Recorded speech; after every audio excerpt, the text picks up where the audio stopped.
Welcome back to another episode of Life with Lam. Today I'm here with Sammy Huang, third place Nats champion in the USAPL under 67.5 kilo weight category. Congratulations. Thank you.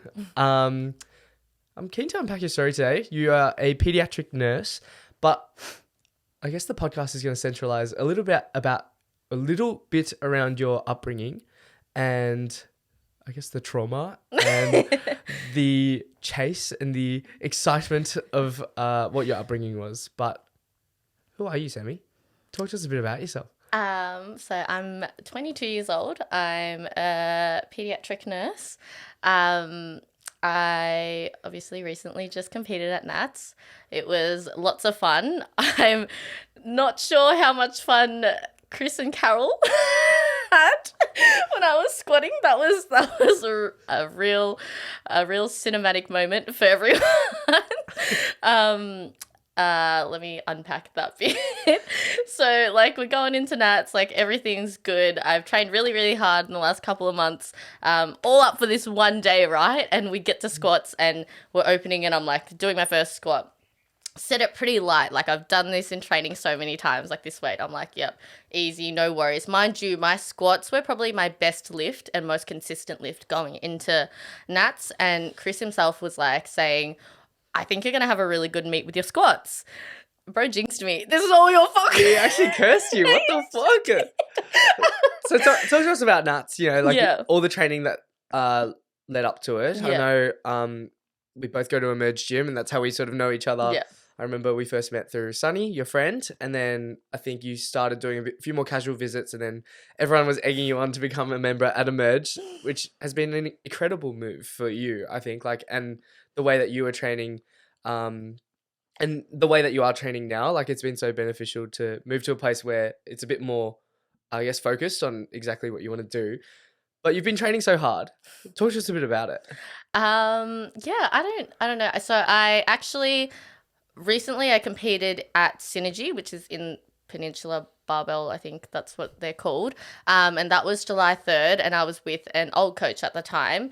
And there was this little bit in me that was I sort of want to move coaches and look for someone that's going to be more powerlifting specific, because what I was training before was more I'm going to call it power building, and I was doing more physique stuff and heaps of volume, and it was really good. I looked great and I was maintaining this amazing physique, very lean most of the time. And I was really happy with the way I looked.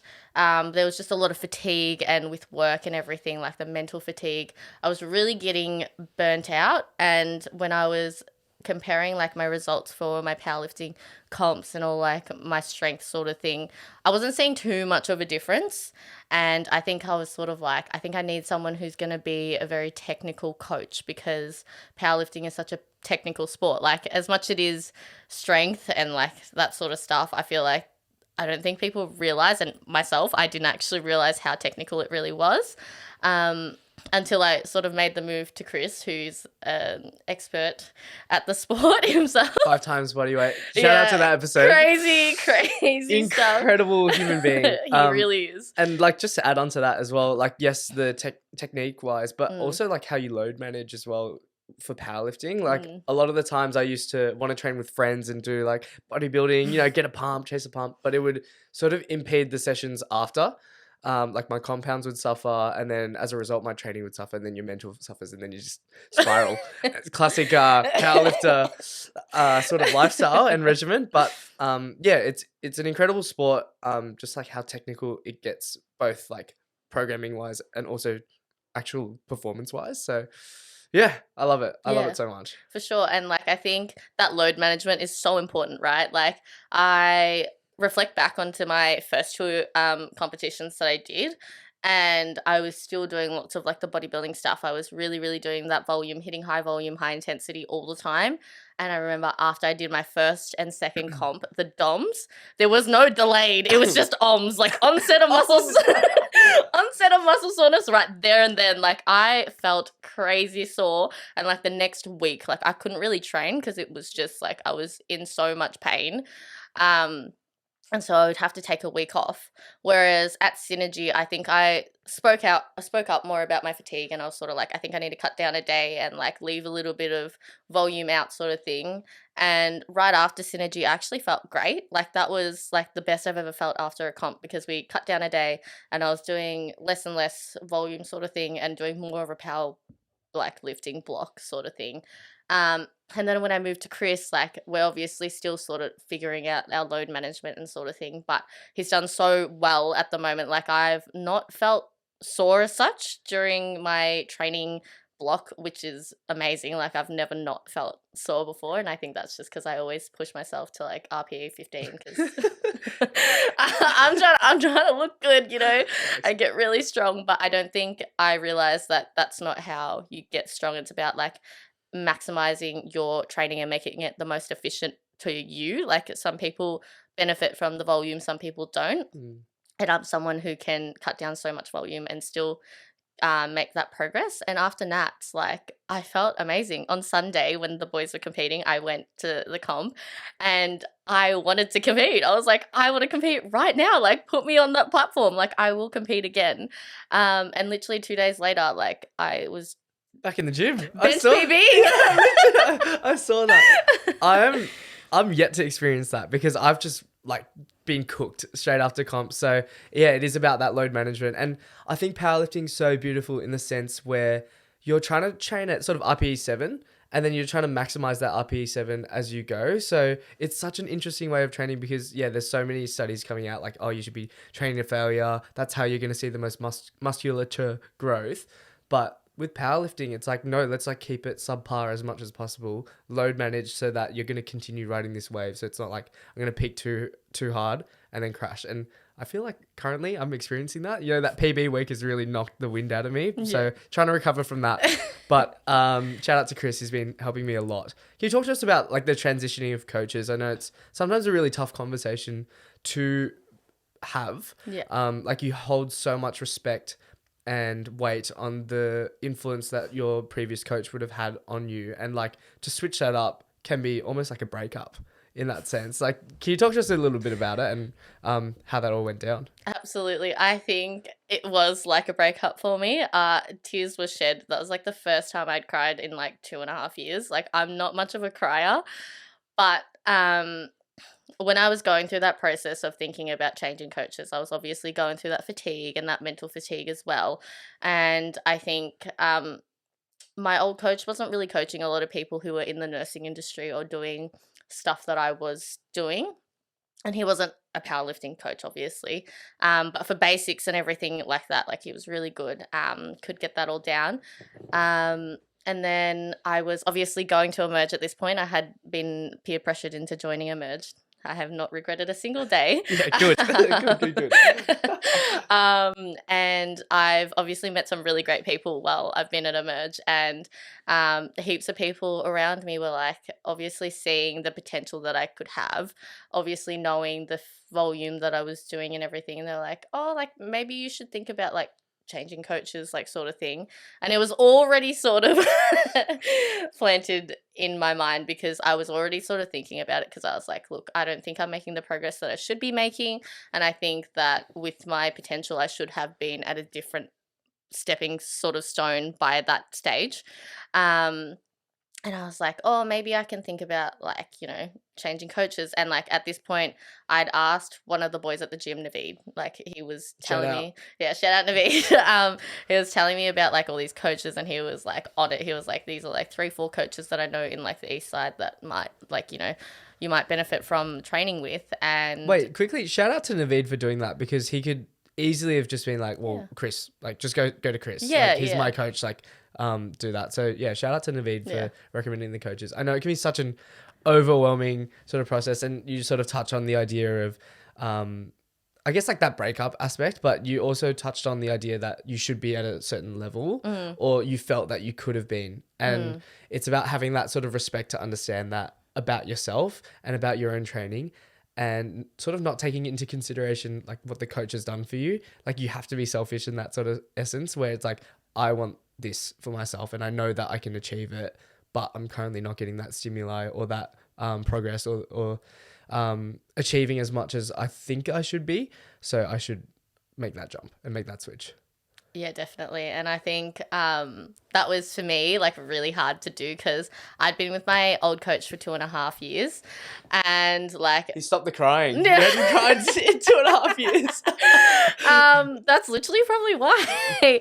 And I think it was like we built a very good bond. And I think because I'm a very sociable person and because of my background, which we'll delve into a little later, like the people in my life are really important to me. And even someone like my old coach who was like a sort of role model for me, and having that figure for me was really important. And I think feeling like I needed to leave them was really upsetting for me because I think because I've been left before, I'm like, oh, like this is gonna suck. Like I like was beside myself, and I remember the day I decided that I was gonna move to Chris. I had messaged Chris because Naveed had mentioned that Chris is very, very busy and like caps his sort of team because he doesn't want to burn out, which hopefully he's not. And he was like, just message him. He may or may not have spots. Like you might just have to go on a waiting list sort of thing. And I'd messaged Chris and we sort of had a bit of a chat and he was like, look, I'm really happy to take you onto the team sort of thing. And I think that night it became a reality for me. It was like 1 a.m. I was like in my feels, like listening to really sad music in my room. And I was like in my bed, tears. I was like, oh my God, what's happening? What is happening? And I was like, I have not cried in so long.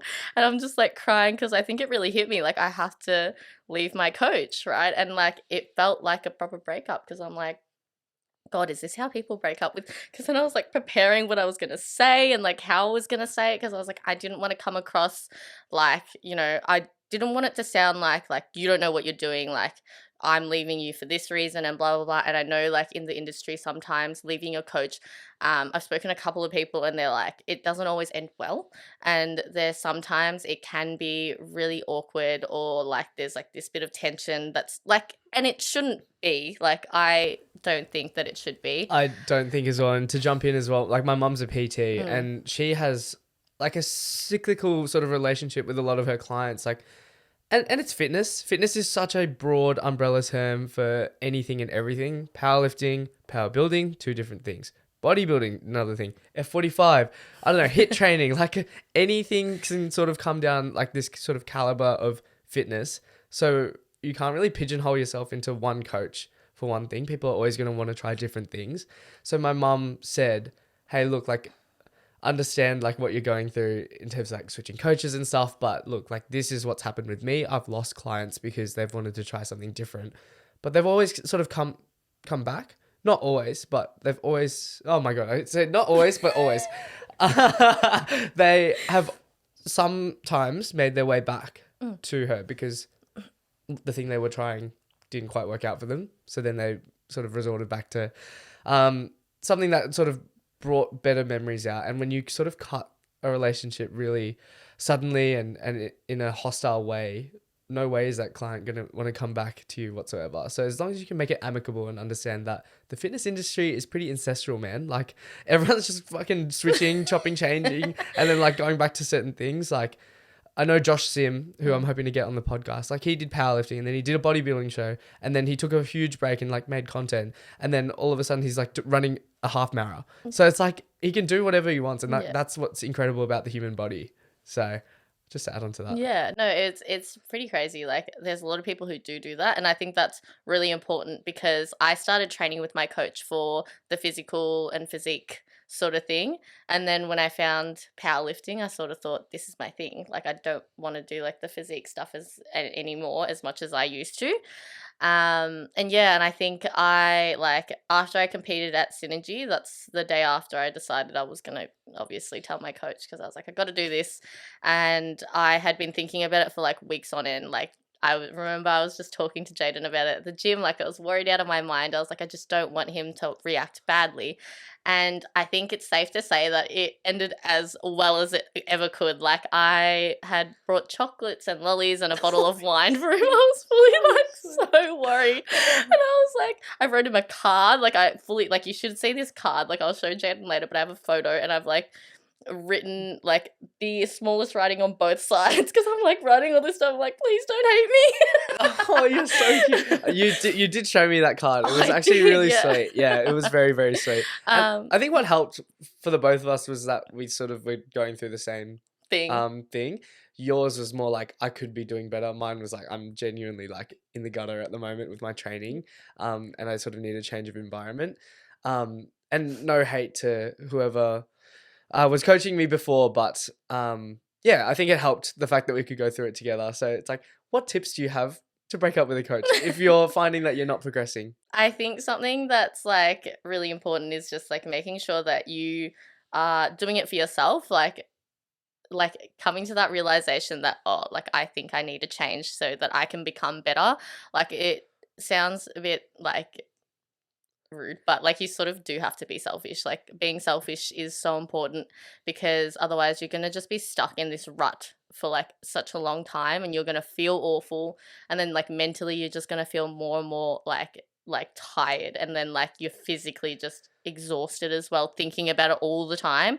So I think like making sure that you prioritize yourself and make sure that you are wanting to make that change, and like realizing that if you make that change and it doesn't work out, you can always go back. Like as long as you're honest with your like previous coach, like that's something my coach and I spoke about. He was like, I'm very glad that you were honest and you did it in person. And he was like, as long as you told me the truth, like that's all I could ask of you. And he was like, I would never want you to be like held back from what you want to do, right? And like that's what you have to realize. Like if your coach is a good coach, they're gonna want you to like flourish pretty much because they want you to do the best that you can, because that's why they're your coach.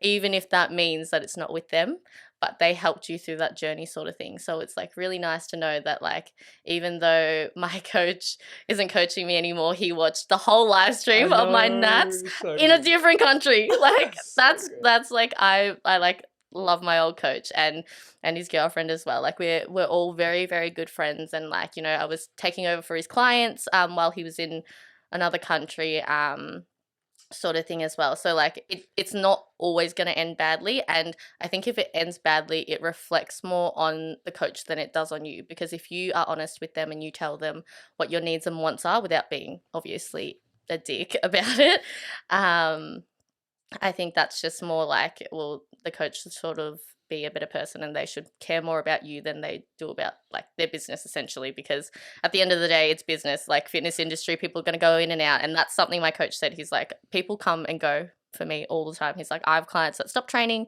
start training again, and he's like, it's normal. Like I wouldn't ever beg you to stay if it's not what you want to do. I can see how much your coach or your ex-coach, I don't know, I can see how much they mean to you. And yeah, it's incredible that you've been able to keep that relationship going. I know you've been, taking on the clients, and they even watch your live stream as well, which is just sort of a testament to the relationship more so than like the transactional business nature of the coaching and athlete sort of relationship. I was going to also say as well, like it's an ego thing to sort of know, like, yes, I should be doing better, but then it's also an ego thing as in like, you're not all that to the coach. Like I'm just to speak from my perspective as well. Like I thought I was all that and everything, but it's like they've got this like empire of online clients. Well, at least like in the hemisphere that we're in, like with powerlifting coaching, it is predominantly online.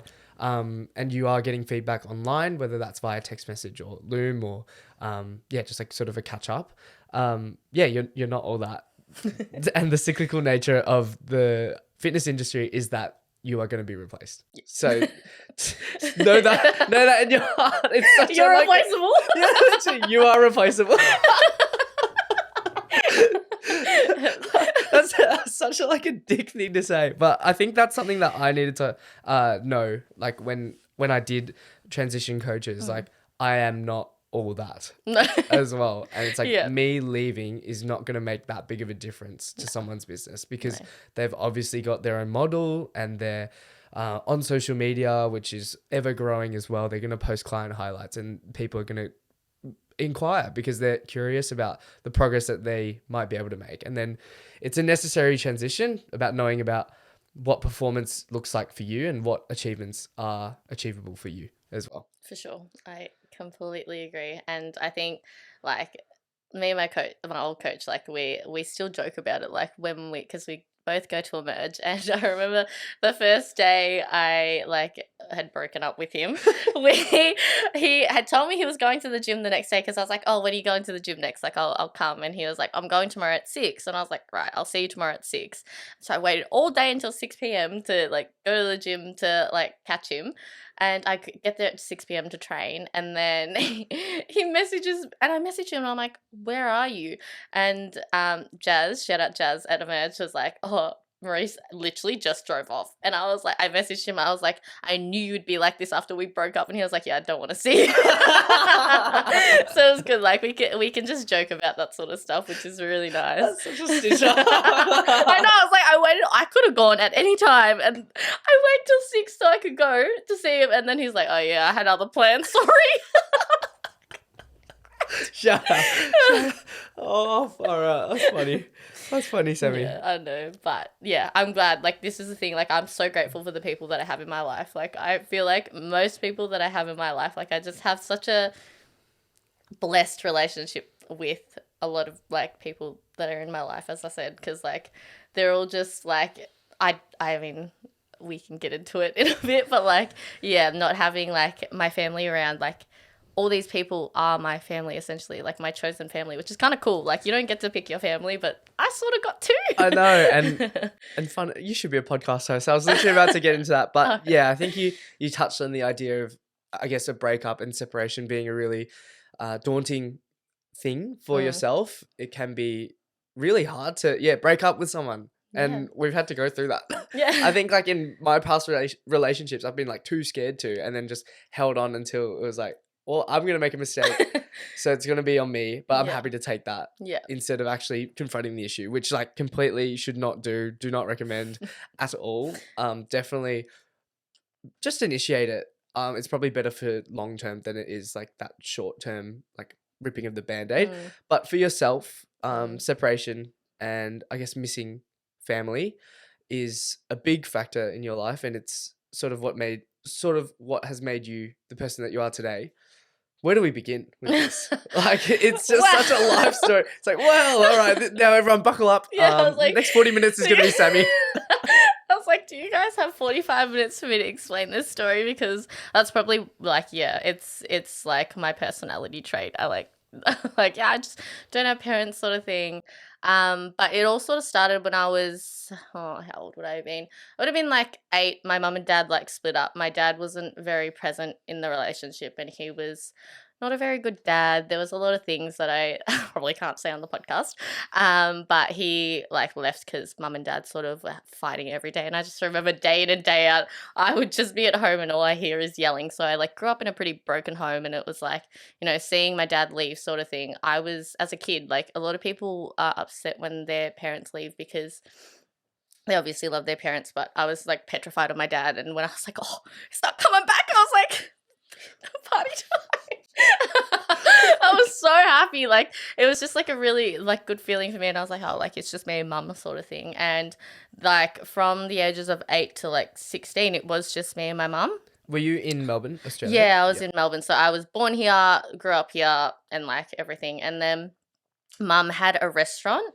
And she was like running this restaurant by herself, sort of thing, like single mum raising a kid. Like, it is really, really hard, and I can see it now. Like, I can't even bloody pay rent half the time, and I'm like, how did she like have me and like feed me and like do her like business, sort of thing? Because like I find it so hard to wake up and just go to work now. So respect to all the single mums and parents like raising their kids, because like that's hard. Like, it is really hard. And she sort of would take me to school and then pick me up from school and then take me to the restaurant every day when I was in primary school, because like, she couldn't leave me home alone when I was really young. But I think I got to the age of like 9, and me and my family friend used to like stay home alone together, because my mum and her mum both like owned like shops, sort of thing, so like they'd leave us together. And then eventually I think my mum was like, oh, you can like stay home by yourself, because she was like, do you want to stay home by yourself? And I was like, yep, I can do it. I'm 9 years old, like, love being home alone. watching TV all day, no one to tell me off. Like, what more could you ask for, right? Like, I'm like watching Wawa Wubsy on like ABC 3:30. It was like great. Like, I would, because I lived right next to my primary school when I was a kid, so I would just literally jump the fence and like get home. Like, it was like fine. So I wasn't walking like miles and miles home. And then I think from 9 till 16, I was just staying home by myself. And it sort of raised that independence in me by that alone. Like, I was just already just like doing my own thing, feeding myself, making sure that I was doing everything. And my mum, she was like fresh off the boat sort of thing. Like, she was from China and came here. English was a second language. She wasn't very good at reading and writing sort of stuff. She knew enough to get by, but a lot of things like enrolling into high school, it was something that I had to do and I was responsible for because she didn't know how to do it right. She can't read the papers and things like that. So I had to enroll myself in high school. And I think doing those sorts of things made me really independent already. And I don't know that my mum knew that that was making me independent. Well, no, because we're in such a privileged country Yeah. in Australia. Like, everything's sort of done for us. And I think even now, like, I'm 21 living at home, and I think that's a normal thing to say now. Like, normally you'd be like, yeah, I'm 18 moving out, like everything, but the economy and inflation. Not in this economy. Not in this economy. But yeah, I think like a lot of things were, and I know, sorry, a lot of things were done because of my parents. So I'm very, very privileged in the sense that they were able to take ownership of that. Can you talk to us a bit about what it was like navigating sort of like these pieces of paper? You're like, what even is this? What am I doing this for? Like, Mum, why can't you do that? Yeah. Did that ever go through your head? Not really. I think it was just a matter of like I was really good at reading and writing as a kid. Like, I think something that was very ingrained into Asian households was school. School. Like, you always go to school, right? And we like, it's like a priority for Asian parents, and like they love to brag about their kids. Like, no, they're so smart, they can do this, they're so good at maths, they're so good at English and that sort of stuff. So like so I would go to Chinese school on a Saturday, and it'd be English and maths after. And so lots and lots of education in like my early learning. So I was like forced to do a lot of things, and like I probably learned a lot of things that kids would not learn until like high school sort of thing.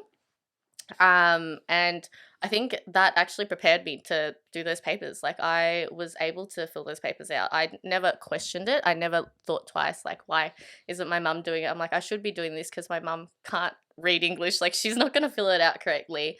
And I remember there were questions about like what language you want to learn at school and things like that. And I'm like, she's going to pick some random language. Like, she's not even going to know like what this means. And I'm like I was more than happy to always do those sorts of things. And I think even like when it came to like paying bills and stuff like that, my mum, obviously, like just a boomer thing, didn't really know how to do it online sort of thing. So I was always helping her pay her bills and like do all those sorts of things. So she sort of set me up to like do all these things at such a young age, and I don't think she realized that she did. But it's such an important skill to have. Like, you don't get taught this shit in high school or school in general. Like, everything is literally spoon fed to you, and then you just get tossed out into this wide world where it's like, okay, do your tax return.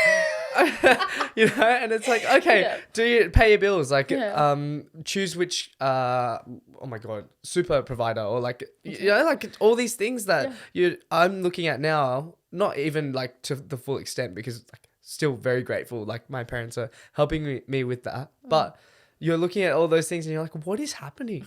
Like, what even is happening? So would you say you just got tossed in the deep end and just like learnt? Yeah, and I think that's literally how I learn best. Like, I think my lifestyle, like, that's literally every single thing that I've ever done and I've done successfully. It's just been me being tossed into the deep end, and that's how I learned. And like, that was like me when I was doing my first driving lesson. My driving instructor, do you know the apple peel? No. In Templestowe, there was like this massive roundabout, and it had like 4 like different.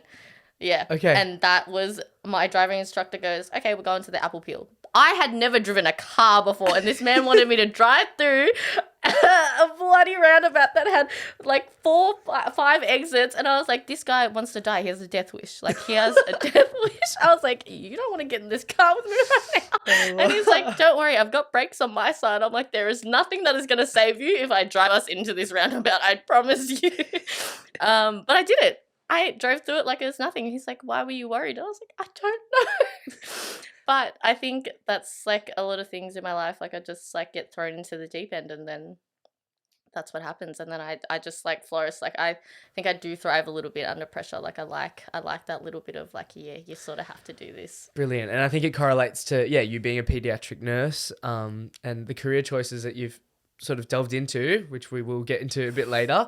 Continue on with, I guess, like your schooling period, like you're picking in languages, picking classes, and which school you're going to and enrolling, all things that are so foreign to a lot of, I guess, like Australian born people. What was it all like? It was actually like second nature to me. I didn't ever think twice about it. I was like, oh yeah, this is what every kid does, like, right? Like I'm like, every kid's just filling out this same form. And I'm like, I'm just like a regular kid. Like I'm just filling this out because my mum can't read English.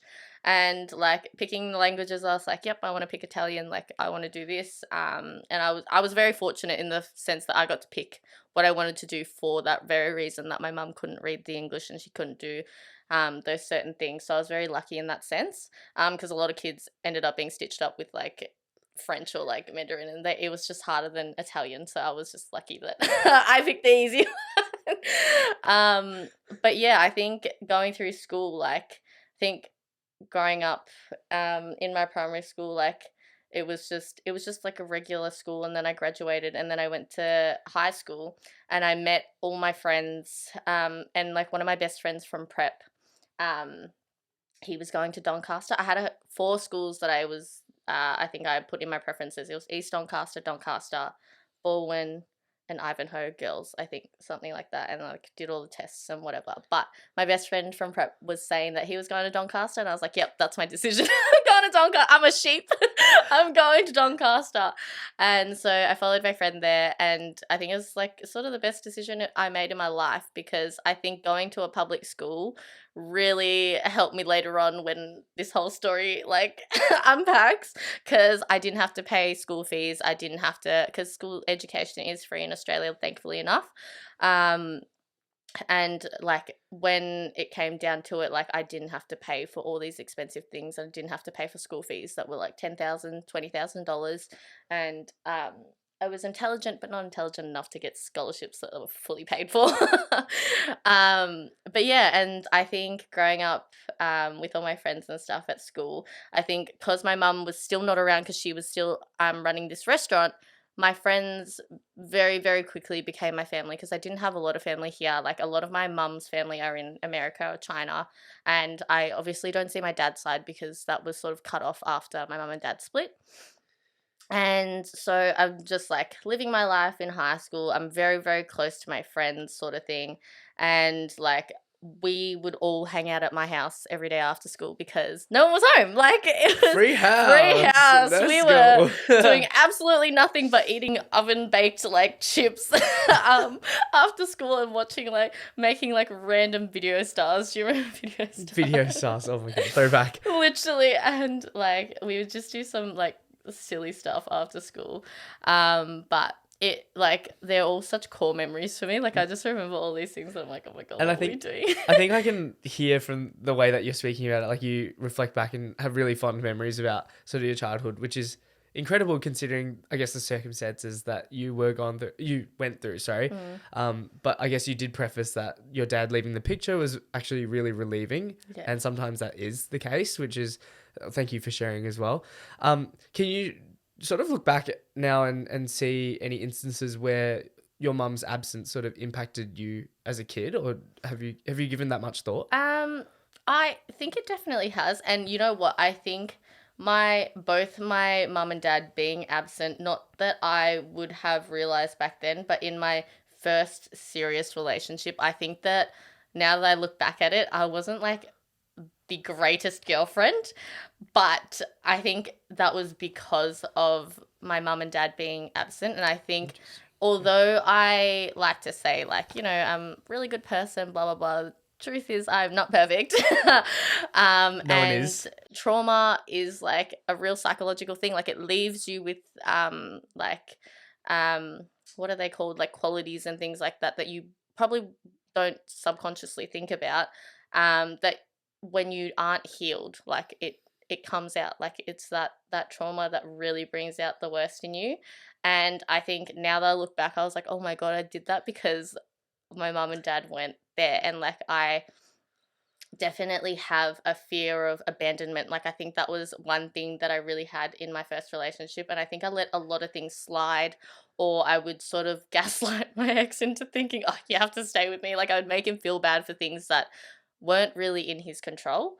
And I was like, damn, like why did I do that? And now I'm like, I can't do that in like my next relationship. And I guess that's the beauty of like having those relationships when you're young, right? Like you learn about yourself, because who knows, if I had not been in that relationship and I was in a serious relationship now, would I have done the exact same thing, sort of thing? Because like I know I'm a massive person to learn from my mistakes. Like even if I have to make the mistakes a couple of times, I do eventually learn, and that's the best way I do learn. But if someone points it out to me, I'm a very stubborn person, and that's another thing that I've inherited from my parents. They were both so stubborn. It's like talking to a brick wall. Like you're not arguing with me. Like you're just like talking to a brick wall if you're trying to argue with me. And I just know that if people point it out, like sometimes I will like inevitably just get defensive about it. I'm like, oh no, I'm not, like, you know, that sort of thing. Or like I'll start like pointing out their flaws. Oh my God. Like that. But that was back then. I think I've gotten a lot better now, and I think I'm on that journey of like becoming a better person. And like when people point things out, I really do take that time and take it in and go, wow, have I really actually done that? And like what can I do to make that like not a thing anymore? Because I think looking back at like all my past relationships and the things that I've done, I'm like, I probably will benefit from not doing those things again. So I'm like always very open to like my friends and like things like that telling me, hey, like, you know, you've done this, like this is how it makes me feel, and like we talk about it and we hash it out. Like I'm a very approachable person when it comes to that sort of stuff, but I think back then if that was like the case, I would have been really, really defensive about it, because I know every time like my ex would bring something up, I would be like, oh, but you did this and you did that, instead of like accepting that yes, he did that, but I also did this thing that he's talking about. Thank God I've caught you at this time. You're like thinking. Me just attacking you on your podcast. Oh, you're ugly. No. I think like, so two things pop up to two things sort of spring to mind. You're a product of your own environment, and you're a literal product of your parents. So it's incredible to see, I guess, like the behaviors, the thought processes, and just, I guess, prejudice or biases that you start to develop because of your parents' influence. So fuck me, I'm scared of being a parent, man. Like I think personally I think I'd be a great dad, but it just just the influence that you have on this person that you've created is just tenfold. Like the weight of it is like really crazy. And I think, yeah, as parents, like it's such a responsibility to, I guess, instill really good values and everything, but there's no big rule book as to like how you do that. And then the second thing that sort of pops up to mind with like your mistakes is my mate sent me this reel, and the Lion King. So you've got Simba, who's like, you know, main character. I love him. Very handsome when he grew up. And then is it Mufasa, the dad? The ape. Is it the ape? The ape, the monkey. Oh, that's what's his name? No, I have to Google this. It's oh my God, what's his name? Rafiki. Yeah. Wait, Rafiki, Lion King. And he's like, he says something about the Rafiki. mistake. Yeah. I want to like, oh my God. So there's Simba. Yeah. And then there's Rafiki. And in one of the scenes, Rafiki hits Simba. And he's like, ow, why'd you do that? Yeah. That hurt. And then Rafiki says, well, that's like all in the past. You should move on. And then Simba like continues to complain a little bit and make a big deal out of it. And then Rafiki says, but it's because it's in the past, you're able to learn from it. So then he goes to hit him again, and Simba ducks. So I just thought that, like, I'd throw that in. I love the analogy of you can grow from your mistakes. We're not all perfect as well. There's definitely been times where like I've made like fatal mistakes, like just friendship ruining mistakes. And yes, they're shitty at the time, but you can definitely grow as a person because of it. So it's amazing the, I guess, sort of psychoanalysis, we'll call it, or the reflecting and looking introspectively aspect that you've put into your own life, and being able to pull out these certain memories and be like, well, I've grown from them, and I know that I'm a bit better than that. Anyway, continue with, I guess, like the story of you growing up. So Yeah. yeah, fond memories in high school and everything. Yeah, and like, my friends are my family at this point. And then I sort of hit 16, and this is the point where my mum and dad are going through the peak of their divorce. Mind you, their divorce has been going on for 9 years. This Oh judge, wow, so it's still going. yeah, So this judge said this is the longest divorce she's ever done. Ever. And I was like, bro, my parents, when I said they're stubborn, I meant it. Like, that is some crazy stuff. Imagine arguing for 9 years. Oh, I would just give up at some point. you wouldn't though, because you're a product of your Yeah. parents. Let's be real. No one take me to court because you're losing. Anyways. And they sort of just like, I've gone through this point where my mum, when I was 11, she'd mentioned that she wanted to go to America, and because like her family's there and everything. And when I'm 11 years old, I was like, bro, America's so cool. Like, all the YouTubers are there. I'm like in the peak of like watching Smosh and stuff. I'm like, oh my God, like I get to see all these YouTubers, and like I can go to like MadCon and go to all these like YouTube conventions. And I was like, yeah, like let's go. But obviously that sort of like fizzles out, and then like I'm in high school, don't really think about it. Like I sort of mentioned like my mum wants to go to America, but like not sure what's happening. At 16, I get called in to like finalize this court case, right? So I had the responsibility of seeing my dad for the first time in a while, because they just wanted to see what I was like with him, because they wanted to decide who sort of got custody of me. And then I remember I had to go see my dad. I really didn't want to. It wasn't a great experience for me. Like I was just really annoyed at the time. I was like, I just don't want to see you, sort of thing. And then eventually they were like, but if you don't feel comfortable and you want to leave, that's fine. Like you're not obliged to like stay in that room with him. And so, like, I stopped seeing him because it was, like, a 4 to 5 week thing that I had to see him every week. And I was like, I don't really want to see him anymore. So they were like, that's fine. If you don't mind me asking, what was your relationship like with your dad? If I'm being honest, I don't really recall anything, like, from my childhood. Like, I just remember him being quite aggressive and abusive when I was a child. Like, that was pretty much my relationship with my dad. Like, I wasn't, like, very close to him. There wasn't any father-daughter sort of relationship thing. I think the way that he thought our relationship was he would just constantly buy me things to sort of buy my love. But I think he didn't realize that I was very mature at a young age. And I was like, you can't buy my love. I would obviously take the things he bought. And then I'd be like, fuck you. Say you love me. Yeah, exactly. I was a cheeky child. Like, I would be like that. I was like, yeah, I'm going to benefit from this. I'm going to reap the rewards, and I'm going to be like, fuck you. And so, like, he would buy me all these things, and I'd be like, that doesn't change the way I feel about you. And I think that's when people say, like, money can't buy happiness. Money also can't buy love. But if you're going to pay for my rent, that's fine. You can't advertise yourself on my podcast. Oh my God. Sorry, you can go. No, you're good. Oh my God. So you can tell with like this podcast, I think it's like, it's been pretty free flowing, like the way that we talk to each other. So yeah, pretty grateful for the friendship. Yeah.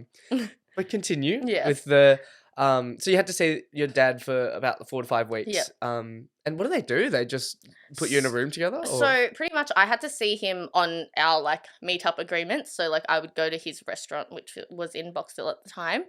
And I just like, there was nothing to be said. Like he spoke Cantonese, and like I speak Cantonese and I can understand Cantonese, but he spoke a dialect and I had no idea what this bro was saying. He was just speaking gibberish to me, and I was like, sick. But like, I sat there for the hours, and then I was like, look, I want to leave. Like, we're not having a conversation. We're not really speaking. Like, there's not really a point. And every time he would speak and I would understand, he would just be like bashing my mum and like talking shit about her. And I was like, why am I here? Like, if you want to talk shit about my mum, that's fine, but I just don't want to sit here and listen to you, like, talk about her, because like I honestly didn't care. I was like, this is not my business. Like, what's between you and her is between you and her. Like,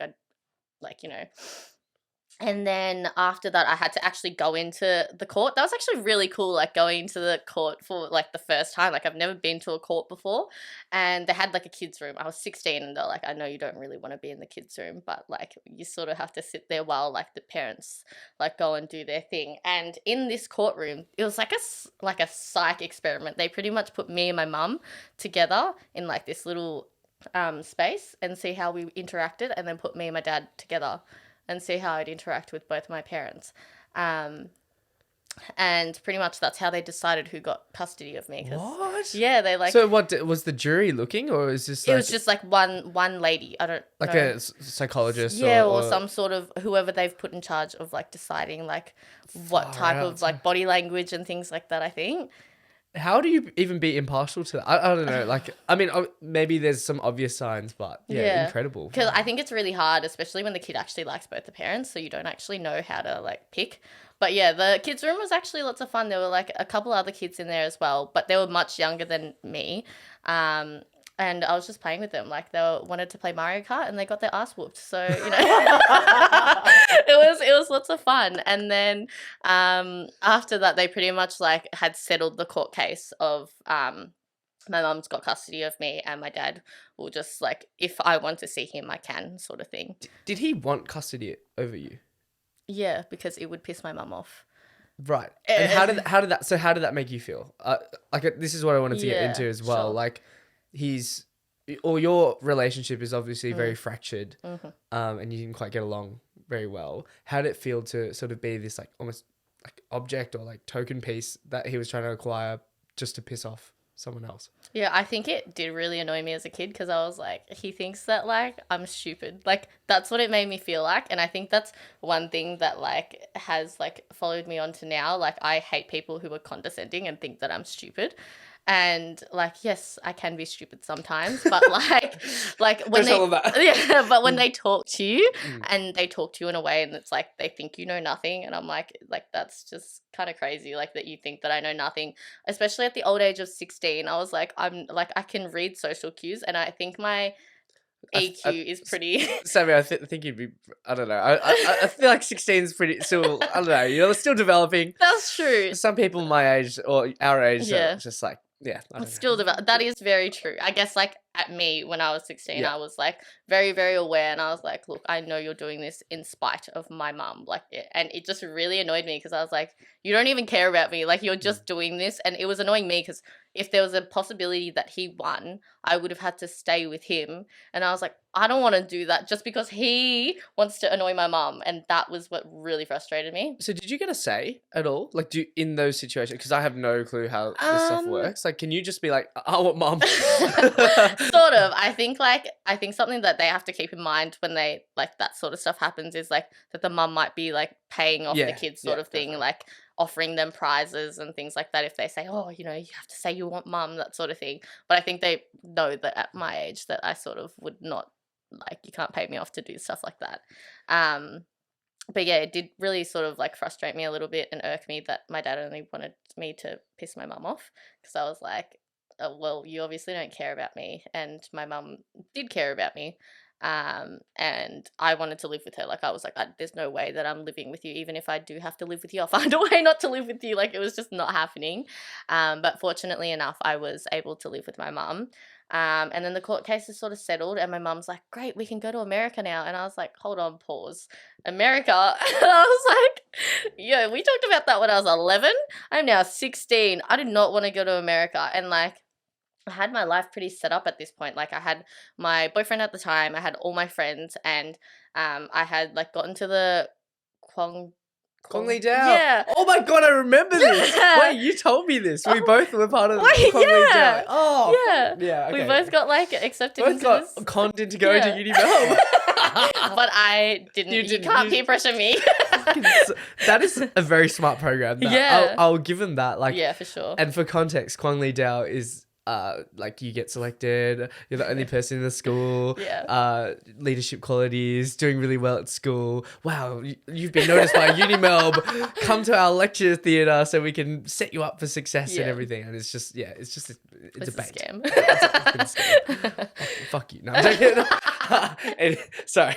So life is going really well. Yeah, Congley Dow, pretty like prestigious award at the time. Yeah. had a family friendship group. Yeah, talk to us about Yeah, it. and like a very academically inclined, like something that was like I'm a very determined person. Something that really drives me is doubt. And I remember in year 9, my mum said I couldn't get straight A's if I played sport because she would not let me play soccer, right? So I played soccer that season, and I just remember every single grade A, and I got straight A's that whole entire year, and I just remember shoving it in my mum's face, and I was like, see, you can't tell me what to do, sort of thing. And I think that's like a quality I've just always had. Like, I'm a very competitive person. I love when people doubt me. It like fuels me. It's like my favorite thing ever. Is it not funny that you can say that stubbornness as well? Like Yeah. you can literally pitch stubbornness as like, yeah, competitiveness or sure. yeah, like drive and refusal to give up as Yeah. well. It's funny that It all sort of, it's like a Venn diagram. literally. It overlaps. 100%. Well done. Thanks. That's good. And I think like a lot of I think Asian Australians need Yeah. to do that a lot more. Like seriously, just because I mean, they're obviously paying for fees and stuff, but you can most definitely put yourself out there and like do these things, but just make sure that you prove the parents wrong as well. Yeah, it's like my favorite thing, proving my mum wrong. Yeah. And I guess that sort of goes into like what happens next. This is the peak, guys. Yeah. Thank you for holding in. And pretty much like my mum was like, no, we're going to America. I'm like, I don't want to go. Like, I don't want to leave my life here. Like, I'm about to start VCE and I've already done like a unit 1, 2 in year 10 because I got like selected to do it. But I'm pretty sure most kids like could do one. And then pretty much I was like, no, I'm not going. Like, I refused to go. And my mum had bought tickets to go to America. She's got my passport, my visa, everything like sorted. And me as an asshole child, I ran away from home the night before the flight, right? I pack my stuff and I leave. And I had fractured my ankle at basketball, literally the week of like the flight. I had like done it, and the doctor was like, you can't go on a plane, like because my foot was in a cast, and like the pressure from the plane is literally gonna cut circulation off of your leg, and like I don't know what's gonna happen. And my mum was like, yep, sick, books a flight anyway. And I was like, yeah, talk about stubborn. You're not even listening to a doctor. This man went to school for 10 years and you were like, nah, I'm not listening to this man. This guy's a clown. And pretty much she's like, book this flight, and I'm like, yeah, see ya. So I What is running through your head? You're like, I don't want to go, so I'm I'm not just going. so I'm just running. I'm like running away. Like, my mum wants to go so bad, I'm almost certain she'll go without me. And so I like hobble along with my crutches over to my old basketball coach's house, and we're like really good friends. She's like my older sister at this time, and her family's like taking me in. They're like, stay here, do not go with your mum. Like, you know, like you don't need to. And like I had contacts with my child lawyer because of the court case. I was sort of asking like, what are my legal rights, like that sort of stuff. And they were like, look, you're 16, like you have the right to choose where you want to live. So there is no legality drawing you to go to America with your mum, right? Like, as long as you have somewhere to stay, obviously, like that sort of stuff you're not covered for. Like, if you don't have somewhere to stay or you don't have like funding and that sort of stuff, like that's on you to sort of figure out. But in regards to actually moving over to America, you don't have any legalities, like you're not obliged to do that. And I was like, cool, so like I don't actually have to go with her, right? So I've obviously just like dipped, gone to my friend's house, I'm staying there, turn location services off, airplane mode. Like, I have absolutely fallen off the face of the earth. And my mum like knows this this basketball coach. She just never knew where she actually lived. So my mum is on a hunt. She has gone to every single one of my friends' houses, like that I know, that she's like taken me to, at their door crying, asking where I am. She's like, where is she? All my friends knew where I sort of were. But So yeah, I want to go into like the scheme of this. Yeah. Like, what was going through your head? So obviously you planned it out a little bit, like bright little 16-year-old, like I'm gonna run away from home and sort of piss off my mom. Yeah. But like I know my rights. Like literally calling a lawyer and everything. Like I don't know what I was doing when I was 16, but it's probably not that. But, yeah, like did you plan it all out? Like were you texting your mate saying like, hey, just cover for me for a little bit? Yeah, pretty much. And like it was so funny. She was actually in Torquay, but she was like, my parents will take you in, like don't worry. And so I like rocked up pretty much, and she took me in. But yeah, and like I don't think I really had a plan. I just knew that I wasn't going. And my beautiful friend Sashka, who is like my sister, and her family is like I owe my life to them. Pretty much she asked her parents when I told her I was supposed to move if I could stay with them while I was still in high school, like while my mum and stuff moved to America. And her parents said yes. They didn't, without like hesitation, they were like, she can stay here. Like, we'll take care of her until she finishes high school. And like, they were never gonna really kick me out, sort of thing. They were like, obviously we would never ask you to go, like, leave, but like, I think I knew that like I wasn't gonna stay there and freeload for the rest of my life, because it was enough that they were gonna take me in the first place. And yeah, and she was like, you can stay with us. Like, I had somewhere to stay. So that was my plan. Like, mum goes, I stay with my friend. And pretty much my mum like went to the police and like put in like a missing persons report, but I hadn't been missing for more than 24 hours. So like they couldn't really do anything. But I just get this text message on my phone. It was like, oh, this is Constable, whoever it was. And they were like, your mum's looking for you. If you feel like letting us know where you are, please text us or call us or don't. Like, it was like the most nonchalant text message I've ever seen. Like, I don't think the police could care less. Like, but like my mum would have gone to them and be like, oh, she's like missing or run away or whatever. But it's so funny. Like, my mum's like knocking on all my friends' doors, like looking for me, and she's like crying, and they all feel really awkward because they're like, what do I do? Like, do you know what I mean? Like, it's awkward when a parent's like coming to your door, like sobbing, like my daughter's missing. And they didn't actually know where I was, like my address, but like they knew that, like, obviously I was safe, but they were a bit worried about me. And then eventually in the morning I woke up, turn airplane mode off my phone so that, like, trackable again, and I messaged my mum, and she was like, you have to come home now, blah blah blah blah blah. And like, this was the day of the flight. I was like, go without me, like, just go. And she's like, no, I can't go without you, like, I have to go with you so that I can get my visa. Mind you, she's already gotten her visa. And I was like, bro, you're talking shit. Like, I don't know what you're talking about. Like, you can't fool me. Like, I hope you remember, I actually did all your papers for you. I was like, what are you talking about, right? And she pretty much says, okay. I was like, I will come home and come with you if you buy me a return ticket. And like, there's a physical return ticket, right?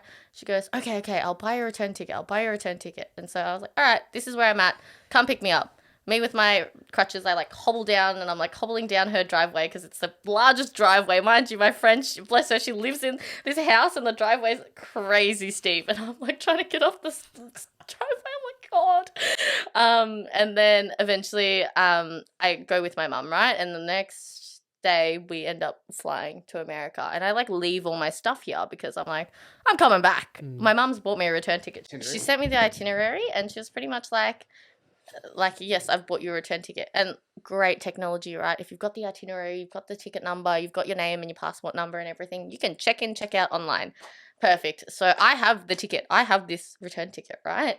And I'm like, great. So I'm leaving, fly to America. My foot feels crazy fucked because the pressure from the plane. My toes are going purple. I'm not sure I'm going to make it off the flight with a foot.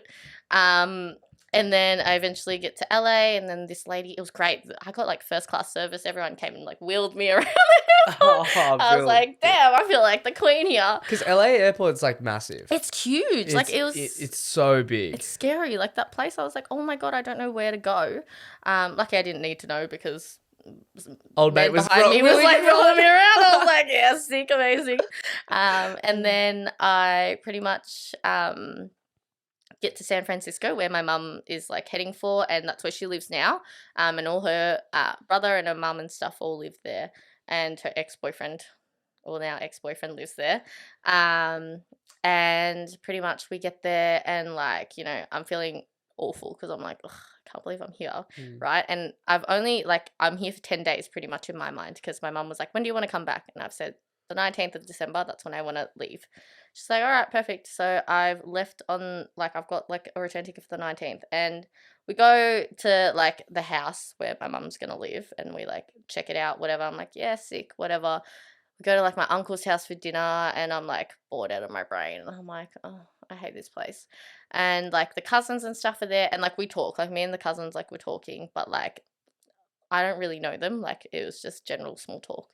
And then get home that night, and I say to my mum, so when are you going to tell everyone that I'm leaving? And she's like, you're not leaving. And I was like, bitch, say what? And I was like, say psych right now. And I was like, what do you mean? And she was like, you're not leaving. Like, I bought you that return ticket so that you could come here. So basically I got conned into going to America. And like, I think in that moment I didn't really think about it, but like my mum had manipulated me into going to America. And I was like, bro, that's toxic as hell. And I was like, what the hell? She's like, you can't go back. Like, you know, the divorce papers say that you have to stay with me. You have to live with me. And I was like, show me the divorce papers right now. And I was reading it and I was like, this woman is capping so hard. I was like, it does not say that anywhere.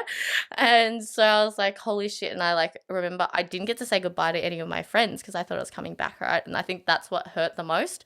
Didn't get to say bye to my like boyfriend at the time. Me and my friend are like on FaceTime calling and I'm like crying and like sobbing, and it's like the most painful pain that I've ever been through. I think that was like the most painful thing that like ever hit me in life. I was like, oh my God, like I'm never going to see my friends again. And I was petrified. I was like, I'm stuck. I felt like I was in jail, like in these four walls. Like it's just me, myself and I. Like I've got no one who's going to help me. And pretty much I was like, oh my God, like what am I going to do? My best friend from high school goes, well, you've got that return ticket, don't you? And I was like, yeah, but like, you know, how am I? And she's like, well, if you don't ever try and use it, you're going to wonder your whole life, what if, right? And I was like, you know what? You're right. So pretty much this whole week of 10 days, so I'm there from the 10th to the 19th, I plot my escape almost, like round two. And I'm like, okay, so I'm emailing the school, my high school, and asking like, do I still have a spot at school? Like, what are the fees? Like, do I have to pay anything, etc., etc.? Like, it's public school, you don't have to pay. When you come back, your classes will be the same. You'll be in the same class. Like, don't have to worry about it. Textbooks will get you sorted. And like, my year 12 PE teacher was like the person I was talking to, and I think I'll always remember him. He was like Mr. Gardner. He's like the GOAT. He was my favorite teacher, and he was my PE teacher, and I did the best in my PE class. And he was just so great, and like he was so personable, and he really, really helped me through that, especially at school. I think he was my person that helped me through that part of my life in school. And he really, like, he was so supportive through the whole thing, which I thought was just so nice because, like, any teacher could have just been like, yeah, whatever, like, you know, sure, come back if you want to come back.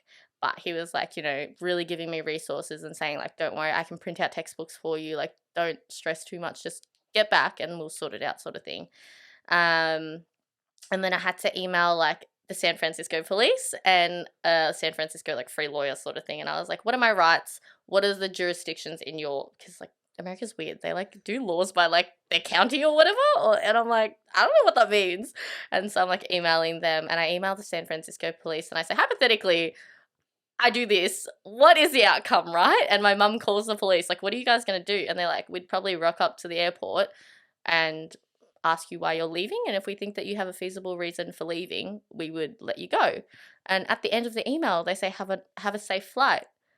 And I'm like, these men are telling me to go, right? Like, that is a sign from the universe. I'm like, if I'm going to be delivered, it's going to be right now. Like, they're telling me to go. The like, cryptic message. I literally, love it. I love they're it. like, have a safe flight. And that triggered me. I was like, I have to go. Like, I have to go.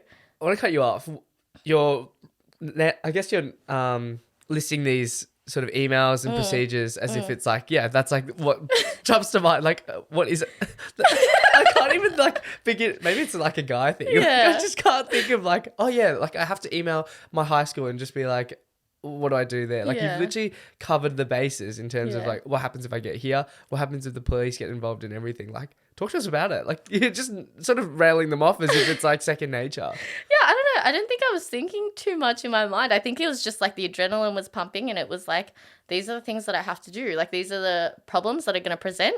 And if these are the problems, how can I deal with them, right? So I was just thinking of all the potential outcomes and thinking of how do I deal with them, right? So I was like, I'm not going to go do it if it's going to cause me to go to jail, but I'll do it if it like means like no harm to anyone. I'm picturing you like in your room with like the detective, you're like all the strings. My mum opens the door and all that's left is just like the string and all the pinboards and stuff. So just your plots of like what ifs and everything. Sammy the Megamind. That's why I have such a big forehead. I was just thinking, man. God. I was thinking. No, No, but seriously, it's like incredible. Like the Yeah, thought thanks. process of anything. I don't Yeah. know. Like I really admire that. So Thank you. Yeah, I don't think I was thinking too much of it at the time, but I think after watching Prison Break, it might have just like planted the seed in me. Prison Break is goated. Yeah, it's such a good show. So good. And I think it just like made me think like I've got to cover all bases. Like if this happens, and if this happens, what's going to happen? Like how's each step going to happen, and how am I going to make this a realistic goal, right? Because I'm all about setting realistic goals. Because even as a kid, I wouldn't say I was just probably a pessimist. Like I always thought of the worst and what's going to happen. And I think that's just because of my upbringing, right? Like I have to always think of the worst, what's going to happen, how am I going to get out of it? And that really helped me. Like that helped me in that situation because I was like, shit, what if this happens? Like if I get caught, how do I deal with that then? And so I've like emailed all these people and they're pretty much giving me the all clear. And I'm like, all right, sick. Like there's nothing holding me back. Mind you, this whole week I'm like faking it to my mum, going to schools to like get enrolled. American schools are weird, by the way, like so weird. Oh, so you actually went to American schools? Yeah, for a like little bit. yeah. So like I went there to like get enrolled, and so I like met the principal and stuff. They're like, "Oh my god, are you Australian?" And I was like, "Yeah," but like they were just like, I don't know. Americans are like just annoying. No, they're not annoying. I love like, how you speak about America in this sense as well. Everyone's like, "Oh my god, like would love to go to America. Yeah. Would love to experience," it. And you're just there like, "Get me home." Yeah, I'm like, can you just drag me out? I'll swim back if I need to. Anything to get out. Sorry, Americans. Love you, America. Just the NBA. That's okay. Anyways, and I pretty much was like, yeah, like I've got to go now. Like this is it. And like my mum thinks I'm going to school and things like that. Obviously, because I've been the one who enrolls myself in school all the time. Like she would just let me do stuff to like enroll in school. And so the night before my flight, I had cut my cast off. Stupid, don't do that. Because I was like, how am I gonna like? So I thought of like ways of like leaving, right? And I was like, how am I gonna leave this house? And the one option was leaving the house by the front door. And I tested it by like earlier in the week, asking my mum if I could go for a walk around the time that my flight, I would have had to leave the house for the flight. And she was like, no, you can't go for a walk. And I was like, all right, well, I'm not walking out this front door. This is a night flight? Yeah, so it was like at 8 p.m. Yeah, okay. And I was like, shit, like she's not gonna let me leave. And I was like, all right, like what other ways can I leave? And I'm like, I can't leave through like anywhere else but the window in my room. And I'm like this window is the only thing option that I have. And I'm like, oh my god. And like this house is like a story and a half up, because like it's like one of those houses where like that bottom bit is just the stairs into the house. I don't know, it's like weird. And I was like, damn, okay, like I'll like look and like see if I can jump out of this window, right? And I'm like, every time we enter the house, I'm sussing the height between like the balcony and like the floor. And I'm like, oh yeah, it looks jumpable. Like it's not something that I would have to worry about, right? And so after I cut my cast off, I kept the scissors in my room because there was a fly screen in my room. I spent 25 minutes that night trying to fucking undo the fly screen, because you know how you can take fly screens off? Not for the life of me. I could not figure out how to take this fly screen off. I was like, dude, I'm going to have to cut it. Like, this is the only way I'm going to have to, like, I can't get out otherwise, right? So I've kept these scissors under my bed, and I've just kept them in my room, and I'm like, all right, I'm just going to cut it, like, tomorrow before I, like, jump out. And pretty much the next morning I wake up, this is the night of the flight, and I was like, damn, like, how do I, like, I don't know how I'm going to do this. Like, my uncle has my passport because my mum was like, oh, he needs to, like, do register stuff. And I was like, cool, whatever.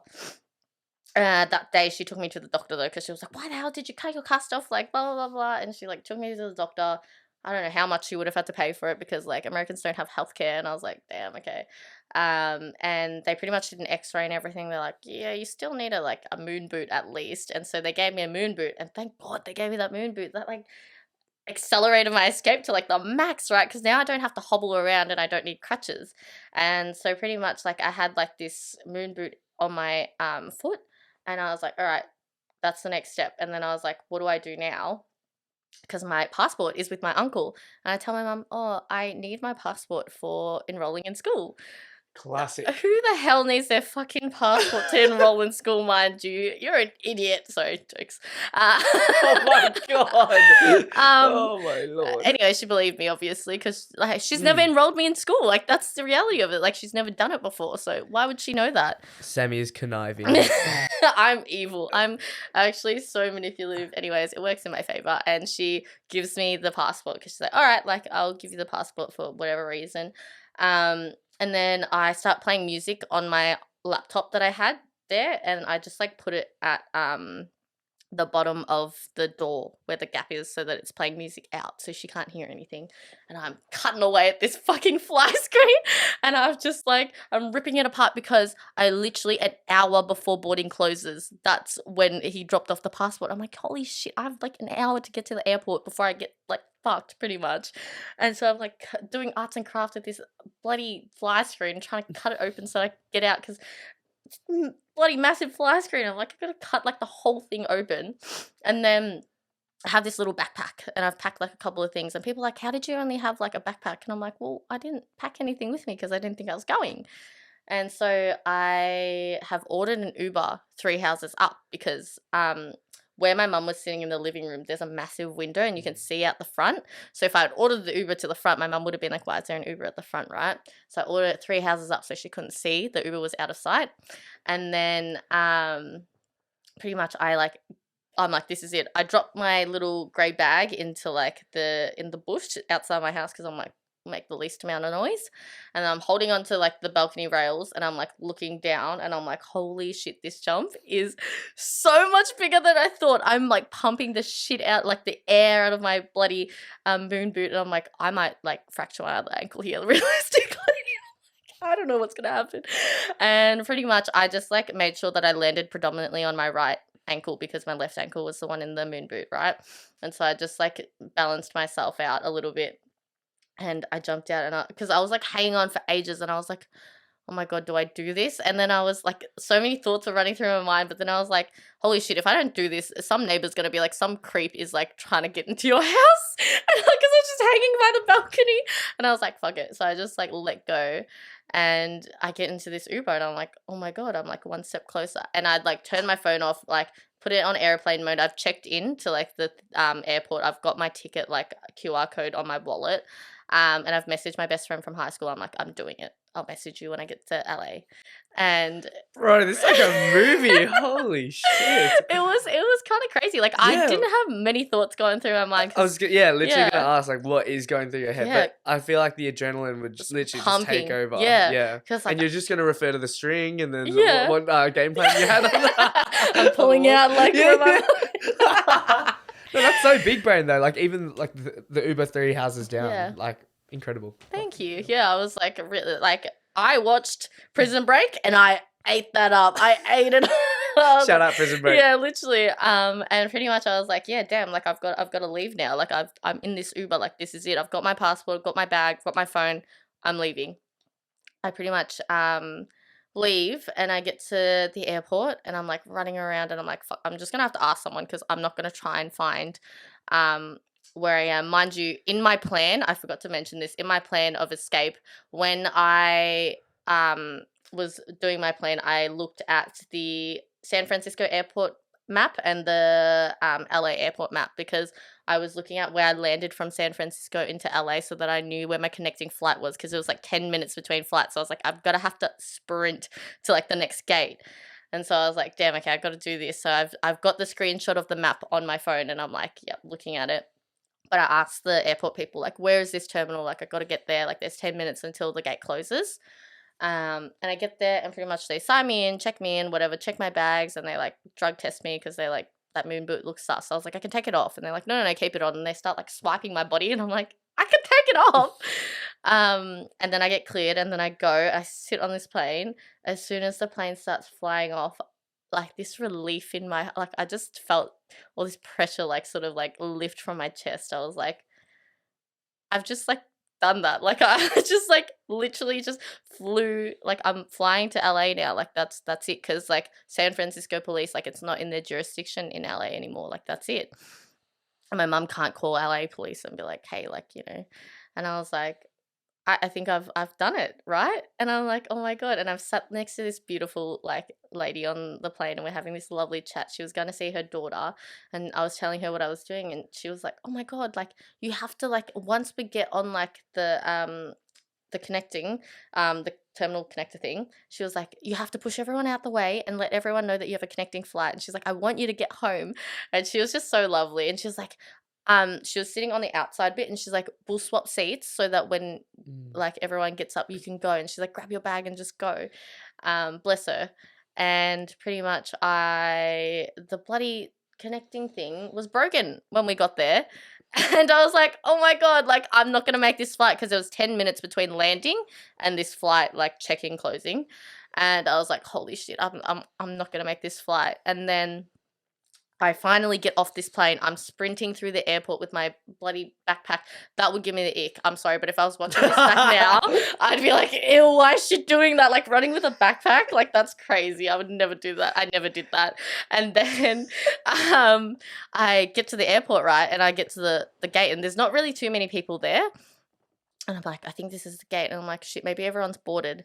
And then I hear an announcement over the speaker, and they say, flight, whatever it was, to Melbourne has been delayed because of weather. That was a classic Melbourne weather, just fucking shit up. And I was like, thank God, like I have half an hour now just to chill out. And I was just sitting there, and I was like, maybe I'm just not at the right gate. And then the most Australian guy came up to me, goes, oh, are you going back to Melbourne? And I was like, yeah, I am. And I was like, I'm in the right place. He had the most Australian accent. And I was like, thank God. And I was like, yeah, I think it got delayed because of the weather. And he was like, yeah, of course it did.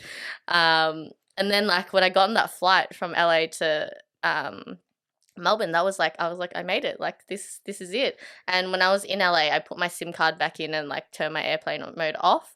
And I got this massive text message from my cousin, and he was like, oh, like you've obviously made it. And shout out to my cousin, because he like didn't snitch on me, but I asked him if he could take me to the airport when I was in America, because I told him like, oh, I have a return ticket, absolutely fine if you don't want to take me and like you don't want to get involved.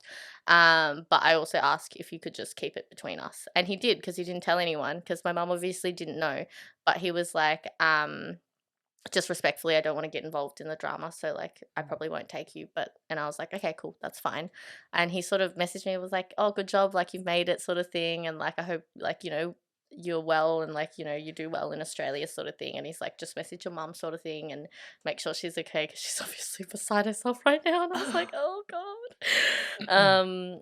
And I was like, okay, cool. And then I pretty much like turn my brain off, show my passport to the lady at the gate, and I like walk into the plane, and I was like, this is it, like I'm going back. And I just like remember feeling that I like that feeling was like unmatched, like the dopamine that I felt when I like hopped onto that plane. I was like, wow, this is like amazing.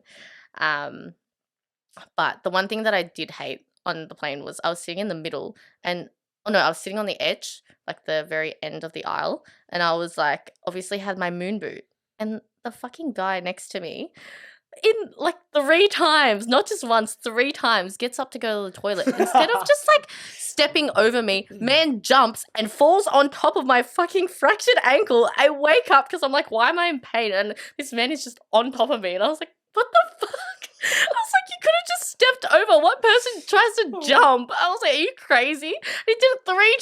I was like, you just wake me up next time, please. Oh my God. Bittersweet ending. Yeah, bittersweet ending. But I think I got home, and then I pretty much Ubered from Melbourne Airport to Sashka's house, my friend's house, and the rest is history. And then I just pretty much like packed all my stuff up from my old house, because that's where all my other stuff was left. Do you still have the key and everything, or? I was living with a friend, okay. So my mum's friend, and like so I sort of like knocked on the door and was like, hey, like can I just pick up my stuff? So I picked up all my stuff and like moved it into Sashka's house. And like they were family, like that was it. Like they had me at every Christmas. They invited me to every family event. They fed me. They helped me with like school and everything. They supported me through everything. And like I genuinely can say that I don't think I would have made it like without them. And they're very like loving family. Like they love to help people. Like they genuinely deserve the world. And they really showed me like how to be so selfless and like gracious. And I think I really respect that. And I think that's part of why I do the job that I do, because I want to help others, because they gave me that opportunity and helped me. And I want to give back to, you know, people who can also like have that opportunity. Obviously not in the same way, but just in like some sort of sense. And like they were great. Like I was pretty much one of their own. Like we would watch TV together, we would talk, and like me and Sashka would have like bathroom catch-ups. Like we were like, it was so funny because like we actually saw each other less when we lived together than we did when we didn't live together. And we always like laugh about that. But yeah, and like she's so smart. Like that family is incredibly like intelligent. Like her sister's gonna do big things. Like Sashka's doing a PhD at the moment. She's my age. She got into a PhD. Like that's insane to me. I think it's like a testament to the incredible people that you can sort of stumble across. Like obviously that family then. I'm just trying to think, like the San Francisco police that granted you. Sorry, I'm losing my voice. Oh my god. The San Francisco police that in a way told you to leave. Told you to leave essentially, and then like the amount of support that you've received across the whole journey. In a way, like I believe in karma, so I'm just like maybe you do have to stick it out in, I guess, like a rut or a bit of sort of lows in terms of like family things and situations that were happening back home to experience sort of this high. Would you agree with that? Yeah, I definitely do. And I think at that day I found out that my mum said that I wasn't going back, I don't think I've felt more low than I did that in that time of my life. And I think I was really like, I felt stuck, and I felt physically sick. I thought I was going to throw up. And it was just like this awful feeling of like being stuck and feeling like terrible and feeling upset and like not seeing like the light at the end of the tunnel. And I think I've reached the light at the end of the tunnel. Like I'm so happy with the people around me. And like as much as like I struggle with my job and everything at the moment, I think there is a plan put in place for me. And I think like I'm working towards that. And I wouldn't change anything ever again. Like if I were to get given the opportunity to do the exact same thing ever again or change whatever, knowing the outcomes, I would do it over again. Like even though like I might struggle now a little bit with like money and things like that, or like I have days where I'm like, oh, I really don't want to do my job and things like that. But I just sort of like look back sometimes and go like I've achieved a bit, and like I should be happy, and like I've got so many good people in my life that really make my life worth it. Like I'm like, I love my friends and they are my family. Like one of my best friends, her parents have essentially adopted me. Like on New Year's Eve 2 years ago, they drunk called us and said, Sammy, we're adopting you. And like I just felt like crying at that point, because it was just so nice to know that like even though I'm not wanted by my family, I'm wanted by others. And it's like, it's just a nice little circle of like, you know, if someone doesn't appreciate you for you, someone else will find, you know, that appreciation for you. And I think I'm very lucky that people like me, because I'm like, if I wasn't a likable person, I probably wouldn't get through all this, because no one would want to help me. You're going really well. Well, you have to be a likable person, and I think like your ability to grow up so quickly in that short sort of span of enrolling yourself into school, doing all the papers, and sort of growing up with a single mum, like it's an incredible journey how independent you were able to grow, and then to be a genuine person and experience that. I think like all the right things that could have happened, and maybe it was just like a blessing from the stars, and I don't want to get into all that stuff because I just don't know what the odds of everything working out were, but it's worked out, and like you're an incredible person. I'm mindful of time. Yeah, no, I was like, so long. Literally. We'll have to do a part 2 because I think the nursing side of things is an incredible chat as well. Yeah. And just like how the career conversation sort of happens. So there will definitely be a part 2. I normally hint at it. It doesn't normally happen. But I think we definitely need a part 2. Let's run through a few questions to finish it off. Sure. We have one from Jackson. Shout out. He says, how do you feel being able to deadlift more than most men? It actually feels really empowering. Like part of why I do like powerlifting and I go to the gym is because I just love like being stronger than like men. And I think like I have like a lot of guy friends who are very secure in themselves and they're just like really impressed by the weights I lift, or they could lift more and they're still like really supportive.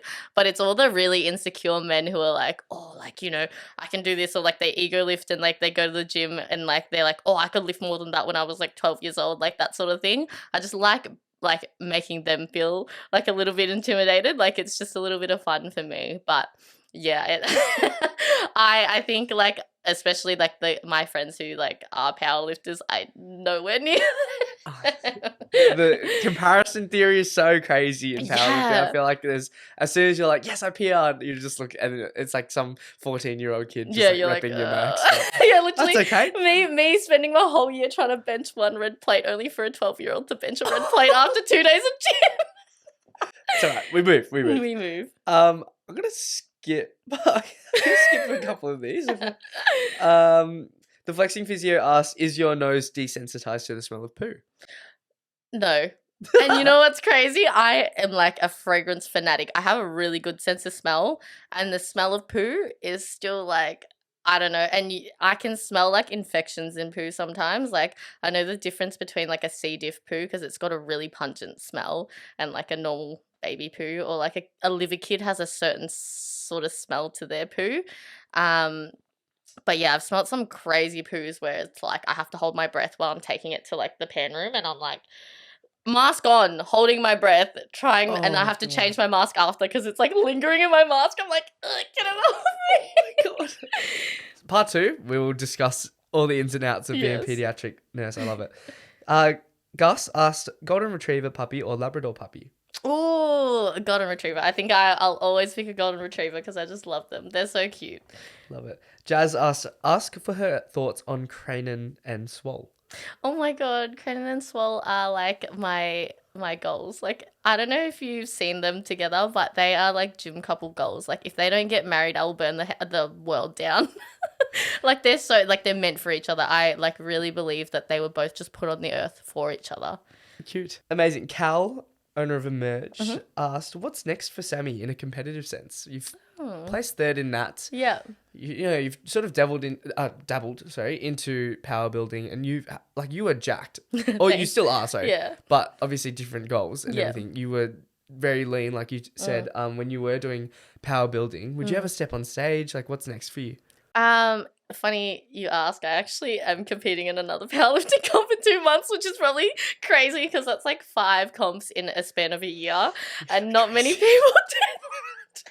And like they're pretty cooked from that. But as Chris says, like load management is key, and we've probably like managed pretty well, and I recover very well.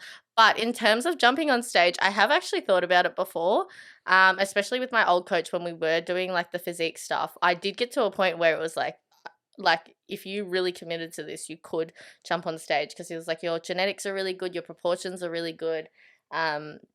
If that's something you're interested in, like we could definitely go through that. And I think it's not something that I would completely rule out of the picture, but I think it's just something that I would really struggle with is like I do really love food, and I can't resist like a cheeky old Saturday night dinner. So it would really take like a lot out of me to do it, but I wouldn't rule it out completely. Like I think it's something that I might do when I'm older, just because like then I can say that I have done it. And I know a lot of like, and that's the great thing about like lifting and bodybuilding. Like there are masters for powerlifting, and like bodybuilding, there are people who are like 60, 70 and they're doing it and they look better than I do. And I'm like 22 and I'm like, wow, like that's insane. Like it's crazy how like if you just put in the work, like you will get those results. We'll have to do one together, I reckon. Yeah, I reckon Jade and Sammy jump on stage. Oh my gosh. At least we like get to prep together, and it's like we're suffering together. Literally. Sammy, what an incredible story. I think like I've been so fucking excited to sort of unpack it, and I've always been like, potty.